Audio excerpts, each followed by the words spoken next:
कृष्ण जो वामन के रूप में आए थे और बलिराजा के यज्ञ में गए थे और बलिराजा के यज्ञ में 3 कदम पृथ्वी को मांगा था। उस बलि का ही एक पुत्र था जिसका नाम था बाणासुर। और ये बाणासुर कहाँ रहता था? शोणितपुर में रहता था, क्योंकि बलि को तो भगवान ने पाताल में भेज दिया था और अब जो नेक्स्ट मनवंतर आएगा तब बलि इंद्र हो गए, क्योंकि भगवान ने उसको वरदान दिया है कि अब तुम अगले मनवंतर में इंद्र होकर आओगे।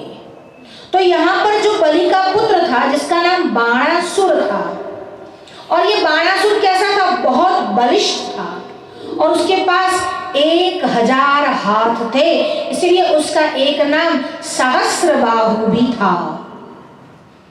अब वो भगवान शंकर का बहुत बड़ा भक्त उपासक था। उग्र तपस्या करने के बाद शंकर को प्रसन्न किया और मनाया कि आप मेरे ही नगर में आकर बस जाए। जो भगवान शंकर को भी विवश कर सकता है ऐसा ये भक्त था। अब उसको भी जब उपद्रव बढ़ता है असुर का, कुछ न कुछ करना पड़ता है। अगर एक स्वरूप उसको बलिष्ठ करता है तो दूसरा स्वरूप उसको वध करने के लिए आ जाता है। बाणासुर की उषा नाम की पुत्री हुई, और ये उषा जिसकी एक सखी थी जिसका नाम था चित्रलेखा। और एक बार उषा जब बड़ी हुई, 15-16 वर्ष की हुई, तब उसने एक स्वप्न देखा। और स्वप्न में क्या देखा? बहुत सुंदर युवान पुरुष स्वप्न में देखा। अब उसने अपनी सखी को बुलाया और कहा, मैंने आज एक स्वप्न देखा है, एक सुंदर पुरुष को देखा है और स्वप्न में मैंने उसके साथ विवाह किया है, संग किया है। और ये पतिव्रताओं की महिमा है कि स्वप्न में भी किसी के साथ संग कर ले, फिर अन्य किसी के साथ विवाह नहीं करती। कहा अब मैं उसी से विवाह करूंगी जिसके साथ संग किया है। कहा उसका स्वरूप कैसा था? बहुत ही सुंदर था। कमल दल समान उसकी आंखें थी, घुंघराले बाल थे, मुख श्याम वर्ण था, बड़े बड़े चौड़े ऐसे कंधे थे, त्रिभंगी ऐसी छटा थी। और चित्रलेखा ने चित्र बनाना शुरू किया। जो स्मृति को लेकर चित्र बनाती है उसका नाम है चित्रलेखा। 400 वर्ष पूर्व की ही घटना है। उस समय मुगलों का राज था। एक बूढ़ी औरत कुछ चित्र लेकर आई, और ये जो बूढ़ी औरत थी मुसलमान थी। कुछ चित्र लेकर आई और वह मेवाड़ की वीथियों में घूम रही है। अब जब राजस्थान की वीथियों में घूम रही थी और चित्र बेच रही थी, उतने में ही एक राजकुमारी आई। वहां पर राजकुमारी का महल था। उसने देखा ये बूढ़ी औरत चित्र बेच रही है। उसने कहा, ए बुढ़िया इधर आ, क्या कर रही है? कहा चित्र बेच रही हूँ। किसके चित्र है? अरे बादशाह के चित्र है, राजा के चित्र है। तो कहा दिखाओ मुझे कैसे चित्र है। और जब चित्र दिखाने लगी, कहा ये कौन है? अरे ये अकबर है, बादशाह है, जहां पनाह थे हमारे, और कितने ही विरले थे, बहादुर थे, बहुत ही धनी थे। कहा नहीं देख, छोड़ छोड़, कोई और दिखाओ। तो कहा औरंगजेब छोड़ इसको, और दिखाओ। अब उसकी सखिया इतने में सारी आई, और सखिया जैसे ही वहां पर आई, उस राजकुमारी ने कहा यहाँ आओ, तुम्हें एक नई रमत दिखाती हूँ। तो वो रमत क्या है, वो क्रीड़ा क्या है, तुम सभी यहाँ पर आओ। उस बुढ़िया को बोला वो औरंगजेब का चित्र निकालो, और चित्र निकाला, और सखियों को बोला इसके ऊपर थूको, इसके ऊपर पाँव दो, इसको तोड़ दो। और सखियों ने वैसा ही किया। अब बुढ़िया को बड़ा गुस्सा आया, मुसलमान थी, उसको बड़ा गुस्सा आया कि हमारे जहां पना का अपमान हो रहा है। वो सहन गई पर कुछ बोली नहीं। कहा ऐसा नहीं, कुछ हिंदू राजाओं की तस्वीर दिखाओ। अब मानसिंह की तस्वीर दिखाई, और वो कन्या ने जो कहा, मैंने हिंदू राजाओं की बात की है, मुगलों की गुलामों की बात नहीं की है। हिंदू राजाओं की तस्वीर दिखाओ। महाराणा प्रताप की तस्वीर दिखाई, और उनके ही वंशज राजसिंह की तस्वीर दिखाई। अब जब राजसिंह की तस्वीर दिखाई, उसने ये ग्रहण कर ली, उसको बहुत अच्छी लगी, और अपने कक्ष में ले गई, पैसा दे दिया। और वो बूढ़ी औरत बड़ी कपटी थी, वो सीधे गई औरंगजेब के पास गई और जो कथा थी, जो प्रसंग बना था, वो पूरा मिर्च मसाला डालकर औरंगजेब को सुना दिया। और औरंगजेब ने तत्काल सेना भेजी और कहा, जाओ उस लड़की का डोला उठाकर अपने घर ले आओ। अब उस लड़की की उम्र तो 15-16 वर्ष की थी और ये बुढ़ा था 60 वर्ष का। तो कहा, जाओ उस लड़की का डोला उठाकर ले आओ, और नहीं माने तो वध करना। पहले तो पत्र भेजा गया। अब जब पत्र भेजा गया और राजा ने, उसके पिता ने जब पत्र पढ़ा, सरदार ने, तब देखा मेरे पास कोई चारा नहीं, अगर औरंगजेब को मना करता हूं तो पूरी नगरी को तबाह कर देगा, सारे के सारे प्रजा का नाश कर देगा। इससे अच्छा है अपनी बेटी की आहुति दे दूं और अपने प्रजा की रक्षा कर लूं। उसने कहा, ठीक है, मुझे शर्त मंजूर है, मैं डोला भिजवा देता हूं।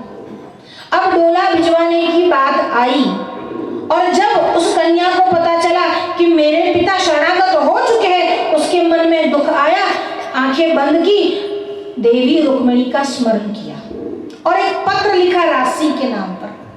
और ये पत्र में ऐसा लिखती है कि ये औरंगजेब, ये मुगल हमारा डोला उठाने के लिए आ रहा है, हमारा डोला इस रास्ते से जाएगा, अगर आप आ सके और मेरी सुरक्षा कर सके तो करे, नहीं तो मैं आत्मदाह कर लूंगी। उसके पिता ने चंचल कुमारी का डोला भेजा। अब ये चंचल कुमारी का डोला जा रहा था और बीच में जहां पर ऐसी घाटी पड़ती थी कि मुगलों की सेना को तितर-बितर होना पड़ा, और उसी समय राशि ने धावा बोल दिया और राशि ने मुगल की सेना को नाश किया और डोला जो था अपने अधिकार में ले लिया। चंचल कुमारी निकली और राशि ने कहा, देवी आपको ससम्मान आपके पिता के वहां पहुंचा दिया जाएगा। और चंचल ने कहा, वो पिता ने तो मुझे उसी दिन मार दिया था जब मुगल के साथ मेरा ब्याह करने को तैयार हो गया था। अब मैं वापस न जाऊंगी, अगर आप मेरा स्वीकार कर सके तो करें, नहीं तो मैं अपने प्राण ले लूंगी। और राशि ने चंचल कुमारी का स्वीकार किया। हमारे यहाँ ऐसी सन्यासियां हुई जो प्राणों के बदले भी मुगलानी बनना नहीं चाहती थी। और आज जो ट्रेंड चला है, लव जिहाद जो चली है, क्योंकि हमारे आदर्श अब चंचल कुमारी नहीं रही, अब हमारी आदर्श कौन बन गई है? करीना कपूर। क्यों? क्योंकि वो मुसलमान से शादी करती है। आदर्श बदल चुके हैं। यहां पर त्रिपुरासुर का वध हुआ और त्रिपुरासुर के वध के बाद बाणासुर की कथा में हम आपको बता रहे थे कि उषा ने भी स्वप्न में किसको देखा?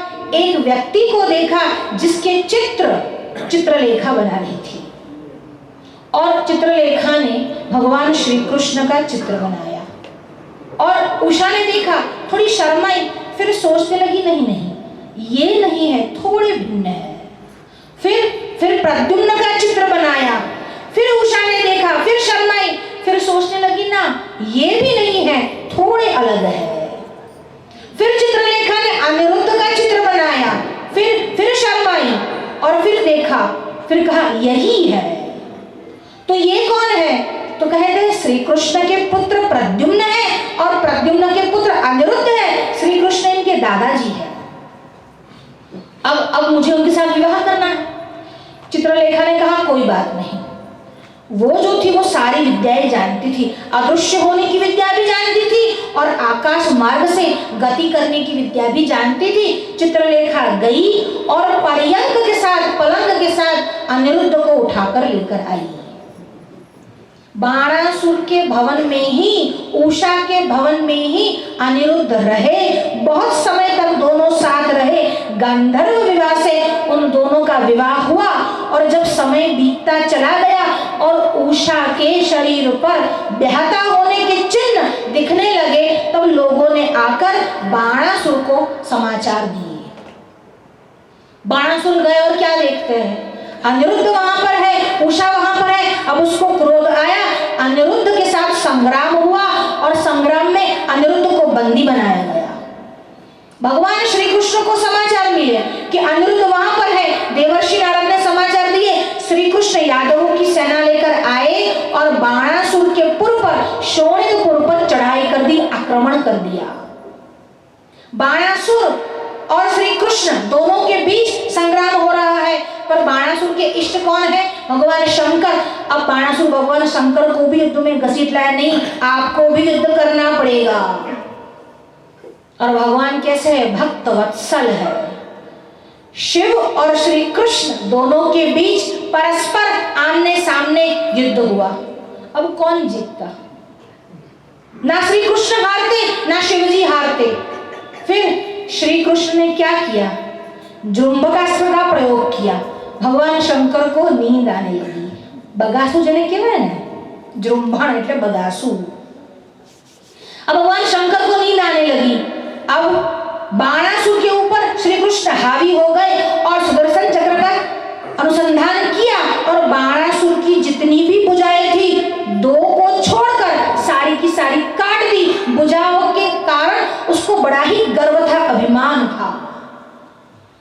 और यहाँ पर भगवान श्री कृष्ण ने सुदर्शन से उसकी भुजाओं को काट दिया और वध करने के लिए जैसे ही उद्यत हुए, शिवजी प्रकट हुए।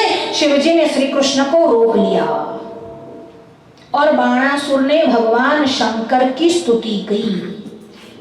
जय पार्वतीश परमार्थ सार, जय विरचित भीम भुजंगहार, जय निर्मल भस्म विलिप्त गात्र, जय मंत्र मूल जगदेक पात्र, जय विषधर कपिल जटा कलाप, जय भैरव विद्रुत पिनाक चाप, जय विषम नयन परिमुक्त संग, जय शंकर द्रुत गंग तरंग, जय भीम रूप खटवांग हस्त, शशि शेखर जय जगतम प्रशस्त।